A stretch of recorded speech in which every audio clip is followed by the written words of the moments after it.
Hello and welcome to UniVerse Touch. Here, week after week, we break down some of the biggest myths and some of the biggest misconceptions about our mind, our body, our lifestyle, and our money. This month, we are changing the theme. And while here, the narrative is always the full spectrum. You can be both spiritual and wealthy.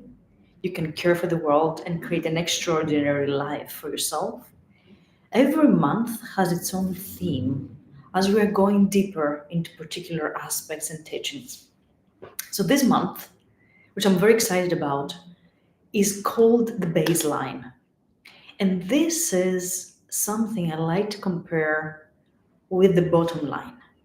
So, the bottom line is practically the the final amount when everything that you have to pay is deducted from your revenue in your business.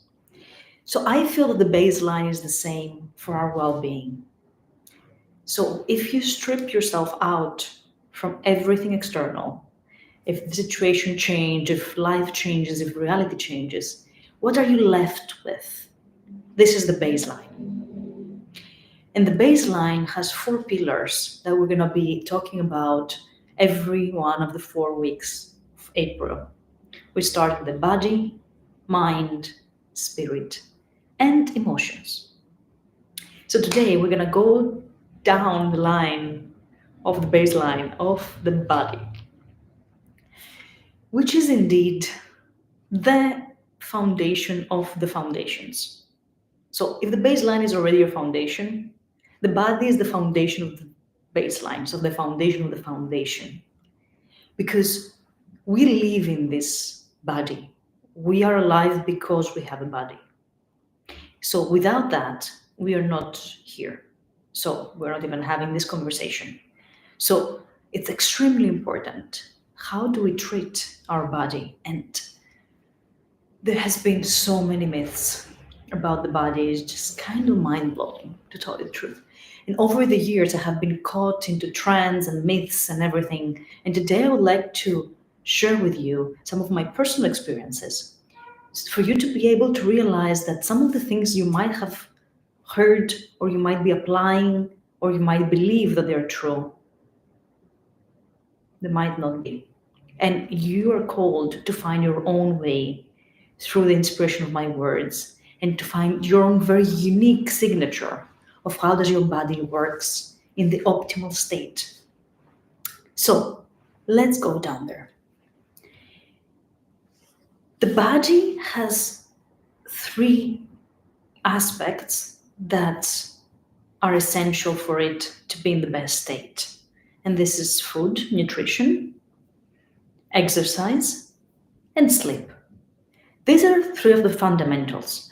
And if you can recall how many different practices, different myths, different rules exist about all these 3, especially in the modern days, you will understand why we're here talking about the body first.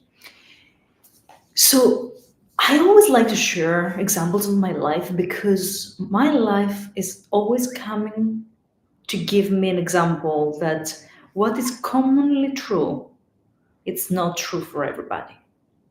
So let's pick it up one by one. The first one is food. And despite in every category, some of us having a different perception of what is good or what is bad, if that exists even, there are some ideas or some theories that are more widely accepted. So one of the widely accepted theories is that veganism or vegetarianism is actually good for our body right now. And many also believe it's good for our environment, so it has double effect, etc., etc., etc. While I will not be talking about this theory, I will just be sharing you my own experience and why, while I also do believe that in general, eating vegetables and fruits is very supportive for our body, For some of us, it might not be the optimal way of nourishing our body. So, myself, I'm a very airy person. I'm a Gemini. I have a lot of air, water, ether in my body. I'm very open in my chakras. I'm very open in my human design, my centers. I'm a very light person. I'm lightweight. I'm fast. I'm an air, typical air element in my fundamental. So when I start eating only vegetarian or even worse, vegan, I completely detach from my body. I lose way more weight than I should, and I shouldn't lose weight in general. I'm one of the people that is trying to gain weight, not to lose weight. So I lose weight, but beyond that, I actually lose the contact with my body. I almost feel that I'm only head. I'm completely disembodied. I cannot feel that I'm stepping on the earth. My head is in the clouds. Like I get really disconnected with material reality.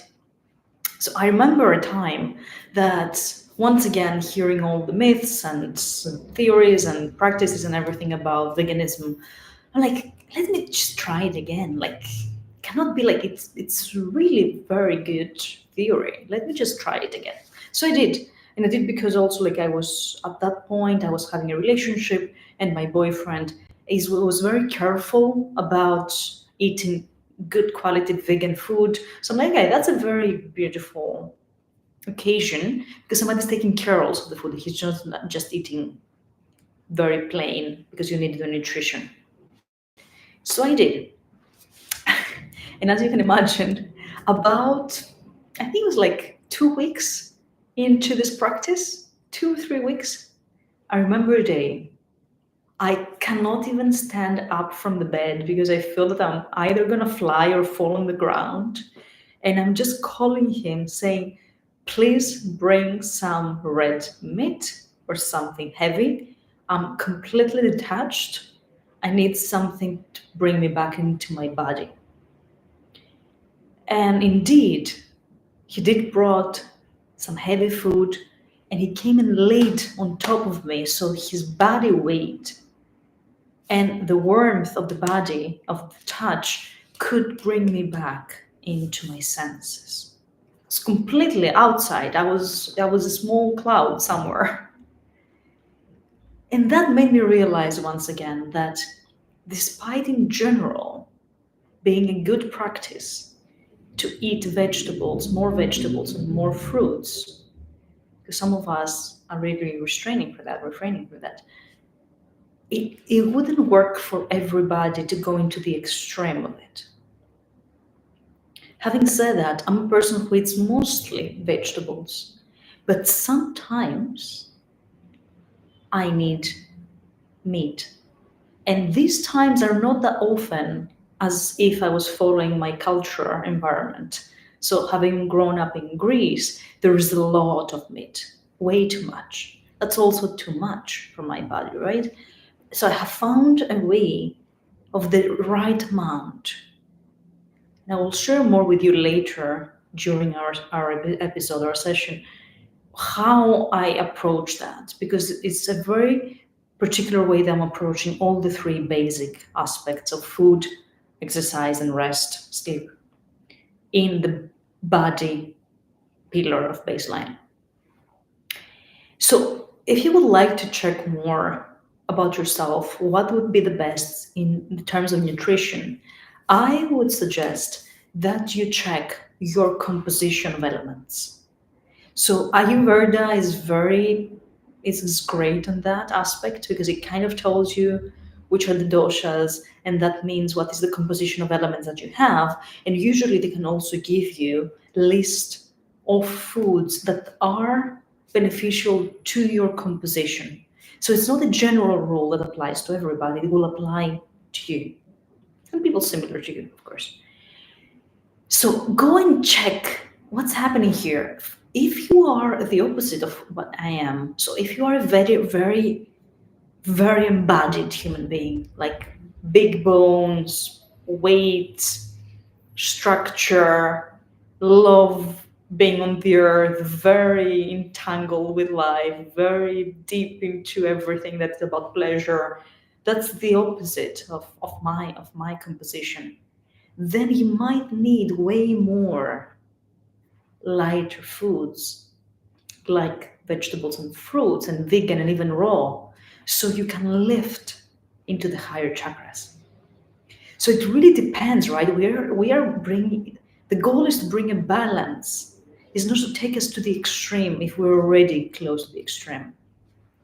And that's why many times when I hear all of these myths about food, I'm like, wait a second, who are you talking to? Because there's not one rule fits all. And I keep saying that again and again, and we keep falling in the same trap because we want to believe that there is a one rule fits all. Because it's easier for our brains. Our brain is like, yay, I will just do one thing and then it will work and it will be perfect. And it doesn't, because it's not like that. We are not supposed to have one way. We are supposed to find our own very unique way. That we get inspiration from other people's experiences and methods and teachings and wisdom, but we create a very unique crystal of who we are, both in our body, our mind, our spirit, our emotions, our wealth, our business, our family, our relationships. All of them are meant to become something that is uniquely ours. So let's move on. That was about the nutrition, which has been one of the revelations for me. Then we're moving to exercise. In the part of exercise, I have seen a massive amount of change in my life. So between the early 20s, where I started doing Ashtanga yoga, which is one of the most masculine, I will say. They're one of the hardest, very disciplined, very strict, very timely. So you have like hour and a half sessions of physical yoga. Between my 20s and now, there has been an incredible shift because in my 20s, I needed a lot of physical exercise. I needed to run, lift, like strengthen, pull. I need a lot of physical exercise so that my body feels that they're in good shape.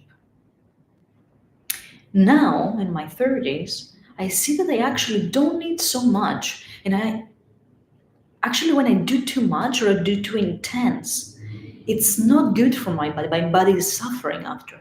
Instead, what I need is shorter amount of times, more times a week. So shorter, 20 minutes, just 5 times a week, for example, not one of 3 hours, right? Or I need more energetic yoga. So I have ended up using a lot of Kundalini yoga, for example, that connects the mudras, the sound, the posture. But many times it's not very physical. It's more energetic and moving the energy that gives me the well-being and shapes a very beautiful figure in my body. I think my body is actually in way better shape now than it was in my 20s. And that has many aspects because I was also eating differently, I was drinking differently. There's a lot of aspects, of course, on that. But being in such a good physical condition shows me that this transition is actually very natural and we are supposed to transition and change throughout our lifetime in the way that we use our bodies, in the way that we exercise. Or also about the exercise, there's very different streams. I like to see like two very distinct streams of exercise. One is the fast cardio, so spinning, running, all of these aspects, and the other is the technical and this like the careful, which is like yoga, climbing, and this direction. And oftentimes you will see that you're more drawn to one or the two or the other. So personally, I really don't like the go, go, go, 2, 3, 4, 8, bop, bop, bop, bop. Like I get this kind of like just relax. Relax, it's all good. I prefer the you stay there for a minute and you concentrate and your mind is still, and then you move and you transition to another one. And that's why I have ended up doing a lot of yoga. So do I believe that yoga is the best exercise? No. It is a great exercise, and it's a great exercise for me. Might not be for you, or might be a combination or a different type of it. So is there a panacea? No, there's not. I love people who love spinning, and it's the best thing on earth for them. I know people who are doing Ironman every year, and I'm like, whew, no, thanks. Third, the sleep. Oh my god, this is one of my favorite aspects, because especially for sleep, we have infused so much guilt and shame about how we're supposed to sleep or not, how many hours, if we're losing our time when we're sleeping, if we need to sleep more. And it's just such a huge thing. And again, there is no one type or one solution fits all. From my own experience, myself, I have an unconventional sleeping pattern. I can wake up very easily, but I can also sleep forever. Literally, when I still say to my friends and family that I can sleep for 16 hours straight if I have time, everyone's like, what? Like, yeah, yeah, yeah. And I love it. It's a beautiful experience. Also, for myself, the best hours of sleep are between 8 and 10 in the morning, which is not so efficient if you're working in a 9 to 5 job, as you can imagine, because you actually never get to sleep those hours except from the weekends if you're lucky. And what do I mean by the best hours? I have realized that myself being so intuitive and being so connected to my spirit, many of the learnings and the understandings that I'm supposed to embed in my life and my business, they actually come during my sleep. So oftentimes I will wake up with a whole plan, or with the answer to my question, or with a clear realization about my clients and how I can support them best, or even with a connection having been made for me during my sleep on my phone. So I will wake up and it will feel that the dream time was not a black time outside of my mission. It was actually part of it. So I was working, I was switched on, I was in the totality of who I am during my sleep also. So I never feel bad about oversleeping, because it's not that I'm losing something. I'm just in a different dimension that is not in the tangible, the 3D world. But what the things that need to be done, they're still done during my sleep. There's beautiful examples about that. I will not go down that route at the moment. It's been beautiful examples of me dreaming about somebody and then calling me right when I wake up and all of these things. But the interesting part, about my sleep pattern, is that between 8 and 10 a.m. is actually the time that I feel I get the most nourished and I'm the most connected with my spirit also. Yet, one of the most common theories about sleep is that the best thing you can do is to wake up at 5 o'clock a.m. This for me is torture. Literally, I can do it because I'm a very light sleeper. I can wake up anytime. 3, 2, 1, 6, 7, doesn't matter. But my body is suffering after. And what I have seen a lot, and that might resonate mostly with the women that are hearing me, are listening to me, is that for a woman it's extremely important to be well slept and rested. We are different human beings when we are relaxed and we have slept well and we are well fed and we're nourished and we are taken care of. Then we can give to the whole world. We are generous, we're beautiful, we're aligned, we're magic. And when we're not, we are kind of the opposite of magic. You don't want to see me when I haven't slept enough. You don't want to talk to me. You don't want to be around me. Keep your distance. We're not in a good state here. So, would that theory of waking up at 5 a.m. work for me? It wouldn't. Has it worked for other people? Absolutely. Like my own mother has a completely different sleep pattern. She sleeps extremely little, like 4 to 6 hours. 6 hours is a lot. 4 hours is like perfect. For me, it's like 4 hours, I haven't even slept yet. And she wakes up full of energy, wanting to do anything, and I'm like, just give me some space in the morning. I'm landing back here. It's not that I didn't just bloop into the body, I'm coming back. I've been on a journey. Give me time.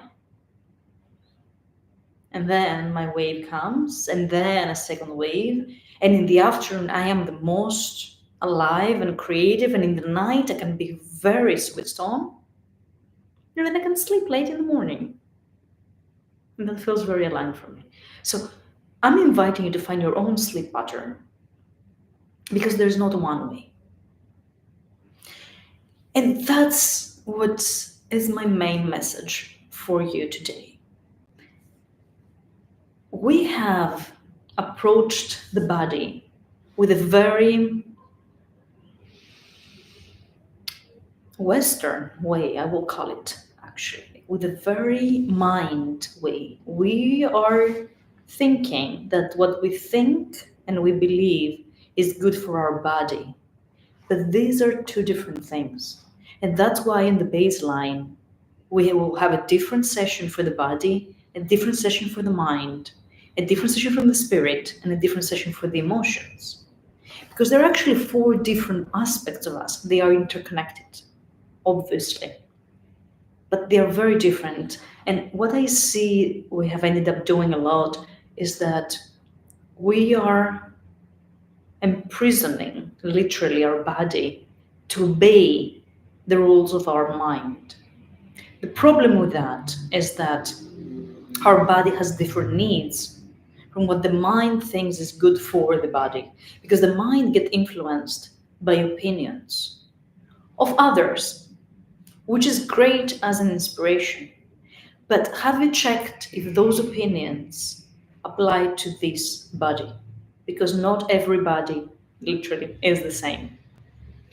So instead of having your body being super tight and obeying in your mind, try to listen to it. Do something that you believe is good, but instead of just knowing that's it, that's what we're gonna do, just see how the body reacts. Then if it's a good reaction, that your body feels nourished, feels open, starts feeling relaxed, amazing. Build upon that.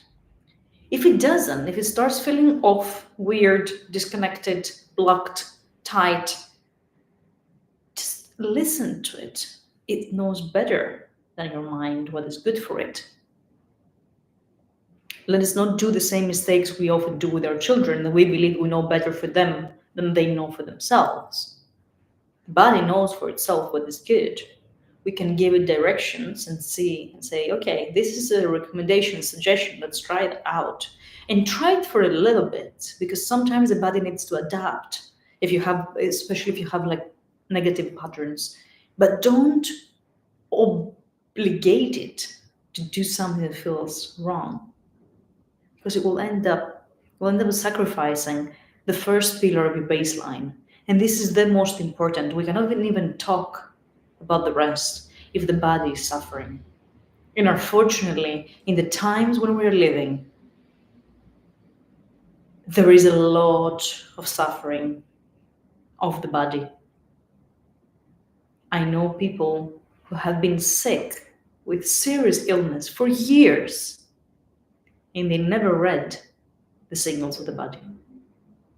They never realized They were bleeding inside. They did never realize there was a serious condition happening there. And years later, they find out they have cancer or some disease. Like, how is it possible that have become so disconnected that you don't realize that something is wrong? So fundamentally wrong. So my invitation is to reconnect with the wisdom and the intelligence of the body. And trust me, when you start going down this path, you will see that your body will very clearly tell you what it wants and what it doesn't want. So oftentimes for me, it happens like that. I go to the supermarket and I just roam around and pick up the things that my body says yes. And it is a yes for this time, for this week, or for these days that I'm supposed to cook. It's not a yes forever. So I don't want to eat fish every day. I love eating fish when I love eating fish. I don't want to eat meat every day. I love eating meat when I love eating meat. I don't want to eat eggs. There's nothing that is just, it works forever. Rather, my body needs this type of nutrition. My body needs this type of exercise. So I have several different types of exercise that I'm doing right now. Which one fits today? What does my body need to come to balance? If I'm very slow and lazy and sleepy, maybe something more activating is the best. If I'm already spinning, maybe a yin exercise is the best, right? Like, how can you counterbalance? It's to bring equilibrium into your system. Because once we start listening to the body, first of all, it's crystal clear what is needed, what is good and what is not good. So all the cravings, all the addictions, all the, I'm not supposed to eat that, but I want to do it, they just fall off. They're not there anymore. When you want to eat some type of junk food, you eat it and it's over. And you might want to eat that again months later. We don't want to eat that again the next day because your body has taken the parts it was craving for, so it's complete. And then moves back into normal diet. Or you've been eating a lot of something, and your body's like, not anymore, thank you. So you just stop for a bit. You eat something different until the body comes back and asks it again. It is exactly the same with exercise. It's exactly the same with sleep. Sometimes you just need to sleep longer. You wake up and you're like, I cannot even move. Give your body a bit more time. It's fine. And some other days, like, I'm up before my alarm. I'm excited. I'm energetic. I'm going. There's waves. Just because we have created this schedule with our minds to our bodies, it doesn't mean that it fits. So stop trying to make your body fit your mind, your theories, your myths, your understandings. Just allow it to find its own optimal way. And the more you hear it, the more easily you'll find those ways. So this series of BaseLine is actually your reminder to reconnect to the wisdom that is already within you. Your body already knows. Your mind already knows. Your spirit already knows. Your emotions already know. But we tend to dysregulate them by applying external references. And then we get so confused that we don't actually know what is our truth and what is not. Just go back and observe. Observe yourself. Take advice, but observe yourself if this advice applies to you. And that's exactly what we do also in our experiences. So the UniVerse experiences have been designed in a particular way that embed these four fundamental pillars of the BaseLine into the entire experience. So We don't talk about them. We don't give a speech, as I'm speaking to you right now, about these concepts. You come in to experience these concepts.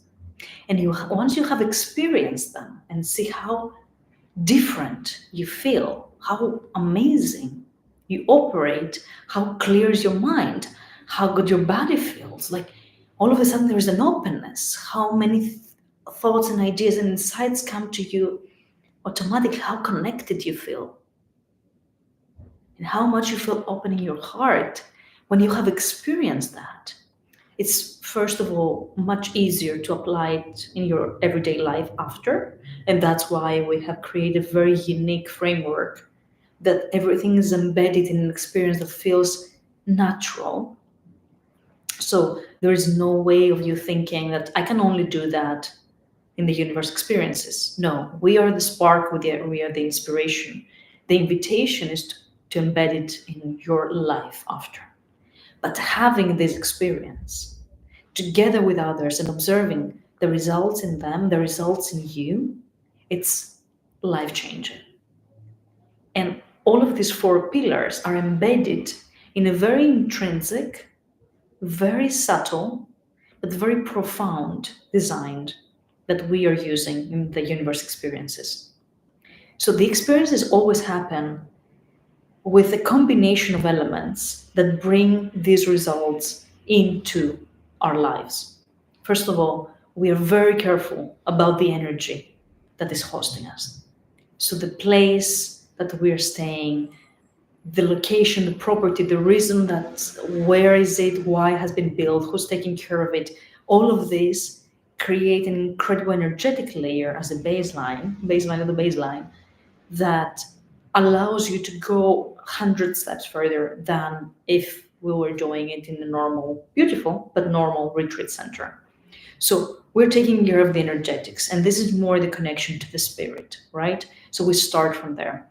And then the food, the way it's done, the schedule, the way it's done, the exercise, the way it's done, the connection to each other, the way it's done, the connection to your mind and the insights and the way they're shared and done, they bring you to a completely new state of being that is so effortless that you can do it any day you want.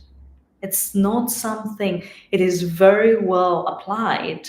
So you get the full experience of that being in the optimal state. But you could do that in your everyday life. And this is one of our main goals. So we don't want people to come to our events, to our experiences, because they cannot find it anywhere else. We want them to come because they want to be again with other people who are in the extremely same state, so enhanced, so powerful, so connected, because they are applying that outside of our experiences. So it's not that you cannot do it on your own, so come to us so we can make it happen. It's more like, here, this is the norm. It's not the exception to be connected to your body. It's not the exception to completely trust the insights and your intuition. It's not the exception to be connected from the heart and be able to share openly what you feel and what you're experiencing. This is the norm inside the universe of Aelia Kos. And that's the different part. It's not that you cannot do it alone. We can do everything on our own. It is more that here's the norm and the others around you are doing exactly the same. So it becomes an accelerated state. It becomes an even more embodied. You get even more insights and information for what you have been already applying into your system. It's beautiful.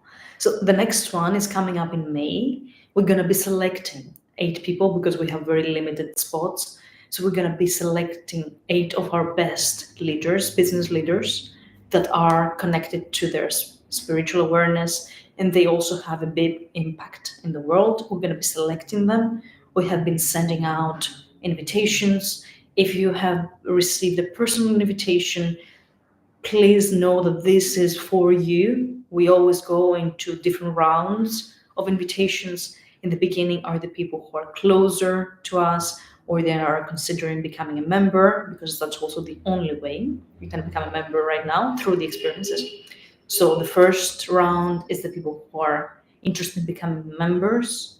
The second round is their plus ones. The third round are people who have expressed interest in our experiences overall. And there is an outer layer, which is everybody who's connecting on us on LinkedIn, on Instagram, on social media, and they want to find out more. But from everybody who's applying, we're going to be selecting the best ones, because it's just so important to be around people of your same level and be able to explore all of these aspects deeply, because then you can really relax and open, and you're really eye to eye with the others. So there's no differentiation. It's more of like, you have your experience, I have my experience. They're different, but they're both incredible. So let's just sit down and share them so we can both grow. And that's the level we're bringing into the UniVerse experiences. For now and for the rest of 2025, they happen mostly in Greece. We're exploring other locations, and we might have partner experiences happening in Montenegro or in Los Angeles or in Austria, but this is to be confirmed. The next one in May is in Greece. Is one of the most incredible properties I have personally found, and I have found some very good ones. So this is very special because it's next to the sacred site of Epidaurus.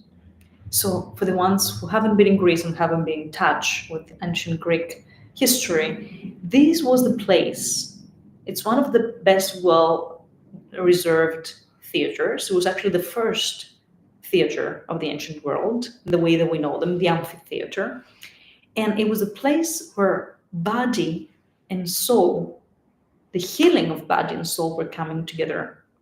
So the ancients had the theater to heal the soul and the medical center of Asclepios to heal the body in the same spot. So we are just next to that. We're literally on the same hill on the other side of the sacred site, in a magnificent property of 400 acres, wild Afghan horses, its own water source. Beautiful. It's just divine, full privacy, forest, its own private forest. It's just a dream. It's a mini world. Not very mini, but it's a world. So that's where we're doing our next experience. If you're interested in that, please find me, either comment here that you're interested in the UniVerse experience, or on social media. I'm on LinkedIn, I'm on Instagram. The most important part is like sense and go back and just explore this aspect of the baseline we're speaking about here. Body, mind, spirit, emotions. How can you create a base, a foundation with these, that no matter what life brings to you, no matter what things change, if your work changes, if your wealth state changes, if your family changes, if your relationship changes, baseline is what you are left with. It's the very fundamental core of how do you live this life. So I love this series. I love the series that I'm bringing to you on April, because it's literally something that once we have it, it cannot be taken from us. Once you know how to listen to the intelligence of your body, nobody can take that from you. They can take your clothes, they cannot take the intelligence of the body. And it's exactly the same with the mind. We're going to go next week too. Once you have shaped a way of thinking, and you have shaped a way of shaping your way of thinking, which is even more important, nobody can take that from you. It's yours. It's yours in the best situations, it's yours in the worst situations. And that's usually what transforms the worst into the best. So most of the people who were able to transcend or leap or even do bigger and better things is because they established an even stronger baseline for themselves. They knew how to handle their emotions better. They knew how to connect with their spirit better. They knew how to use their mind better. They knew how to listen to their body better. We never hear about that, especially in entrepreneurship. We only hear about tools and practices. Yet, one of the most important aspects is the human who is able to unlock new ideas, new practices, new ways. All of this only happens with stronger baseline. It doesn't happen otherwise.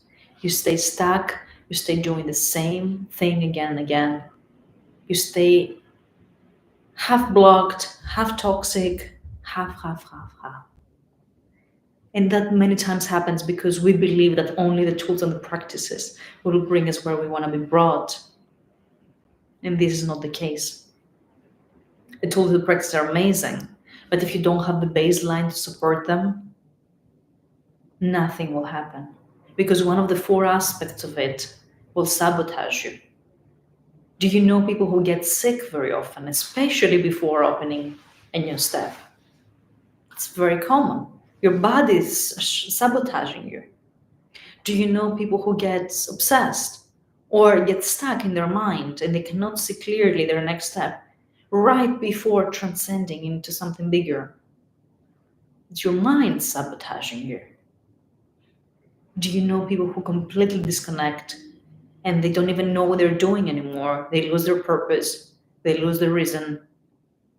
It's your spirit sabotaging you. Or do you know people that get extremely emotional, they go into fear mode and they just block or run away or break down everything? These are your emotions sabotaging you. And we don't realize that we are doing that. Because one of the very tricky aspects of this life is that we don't know what we don't know. So if your body is sick or is not well treated, you actually don't know how it feels to be healthy and vibrant. And vice versa, many times when we are healthy and vibrant, we forget what sickness feels like. It's exactly the same for all the aspects. If you're very emotionally regulated, you don't actually know how it is when your emotions take over and you cannot think clear, you cannot do anything, you just block. You don't remember. And the opposite, if you are always in the roller coaster, you have no idea what you could do if you had a more regulated emotional system. So we don't know what we don't know, but listening to experiences of others can inspire us in what is possible. We're not supposed to adapt it and adopt it exactly the same way. We're supposed to adapt it, actually. We're not supposed to adopt it in the exact way it's given to us. But first and foremost, we are supposed to find our own unique way of living through life. And it applies the same to life, applies the same to relationships, applies the same to our body, our spirit, our mind, our emotions, and our businesses and our money. It's the same principle. Yes, we apply best practices, but in the end, we create a puzzle that is uniquely ours and works for us. Same thing. So think about it, ponder on that. If you have realizations and insights about what we spoke today, please comment, share, tag, subscribe. It's very important that more people listen to this different approach, because here we're not only sharing ideas, we're sharing lived experience. And this lived experience is supposed to shape a completely new narrative in the world. And it's a narrative where each one of us is completely switched on, both in our life and in our business. And both of them come together to create a better future for all of us. And it's not a dream. It's completely possible. It's completely tangible. It's actually happening. And the session, the Universe Touches as a show, has been created to be able to accelerate that. So if that's something you can aspire to, please do share, subscribe, or comment, because that will help somebody else being able to connect to this wisdom. These sessions are completely free, not because they are of low cost. I'm actually sharing some of the deepest wisdoms I have found over years and years and years of experimentation. They're shared openly because it's time to share these things to a broader audience. For that, I need your support. I need support for everybody who likes it to be able to transcend it further. My job is to share what I'm sharing in the sessions. Your part is, if you like it, to allow that to travel further. Thank you so much for being here today. Next week, next Thursday, same time, 7 p.m. CT, Central European Time, we're gonna go into the mind. Another huge aspect with so many myths. Excited, very excited. Join me live, or subscribe to get notified about the recording. Thank you so much. Thank you for being here. Thank you for being open. Thank you for bringing this world into fruition together with me. Thank you for taking care of your body. Thank you, thank you, thank you. See you next week.